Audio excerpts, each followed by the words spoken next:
ಹಾವೇರಿ ಜಿಲ್ಲೆಯಲ್ಲಿ ಬಹುದಿನಗಳ ಒಂದೇ ಒಂದು ಬೇಡಿಕೆಗೆ 30 ವರ್ಷಗಳ ಹೋರಾಟ ಮಾಡಿರ್ತಕ್ಕಂಥ ಹೋರಾಟಗಾರರ ಫಲದಿಂದ ಇವತ್ತು ನಾಗಮೋಹನ್ ದಾಸ್ ವರದಿಯನ್ನು ರಾಜ್ಯ ಸರ್ಕಾರ ಇಂದಿನಿಂದ ಪ್ರತಿ ಮನೆಗೆ ಜಾತಿ ಸಮೀಕ್ಷೆ ಮಾಡ್ತಾರೆ.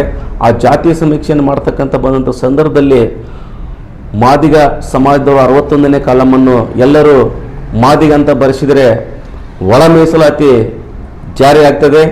ಹೀಗಾಗಿ ಎಲ್ಲರೂ ಮಾದಿಗ ಅಂತ ಬರೆಸಬೇಕು. ವಿಶೇಷವಾಗಿ ಅಧಿಕಾರಿಗಳು ಬಂದಂಥ ಸಂದರ್ಭದಲ್ಲಿ ಯಾವುದೇ ಕಾರಣಕ್ಕೂ ಈ ಥರ ಸೀಸ್ ಪೆನ್ಸಿಲಲ್ಲಿ ಬರಲಿಕ್ಕೆ ಅವಕಾಶ ಮಾಡಿಕೊಡಬೇಡಿ.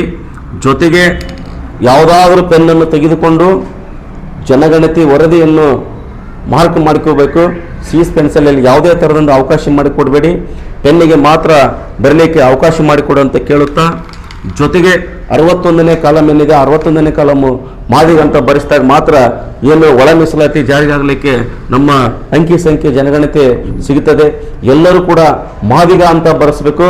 61ನೇ ಕಾಲಮ್ ವಿಶೇಷವಾಗಿ ಅಧಿಕಾರಿಗಳು ಬಂದಂಥ ಸಂದರ್ಭದಲ್ಲಿ ಅವ್ರು ಏನು ಡಾಕ್ಯುಮೆಂಟ್ಸ್ ಕೇಳ್ತಾರ ಆ ಡಾಕ್ಯುಮೆಂಟ್ಸನ್ನು ಕೊಡ್ತಕ್ಕಂಥ ವ್ಯವಸ್ಥೆಯನ್ನು ನಾವು ಮಾಡಿದಾಗ ಅರ್ಥ ಆಗ್ತದೆ. ಹೀಗಾಗಿ ನಮ್ಮ ಕೇರಿಗಳಿಗೆ ಬಂದಂಥ ಸಂದರ್ಭದಲ್ಲಿ ಎಲ್ಲ ಯುವಕ ಮತ್ತು ಯುವತಿಯರು ಏನು ಬೇರೆ ಊರಿನಿಂದ ಏನಿದ್ದಾರೆ ಅವ್ರನ್ನೂ ಕೂಡ ಕರೆಸುವಂಥ ವ್ಯವಸ್ಥೆಯನ್ನು ಮಾಡಿ, ಹೊರಗಡೆ ಇರ್ತಕ್ಕಂಥವರು ಮತ್ತು ಬೇರೆ ಊರಿನಿಂದ ಇರ್ತಕ್ಕಂಥವ್ರನ್ನು ಕರೆಸಿ ಎಲ್ಲರೂ ಕೂಡ ಮಾದಿಗ ಅಂತ ಬರೆಸಲು ಕಡ್ಡಾಯವಾಗಿ ಮಾದಿಗ ಅಂತ ಬರೆಸಬೇಕು.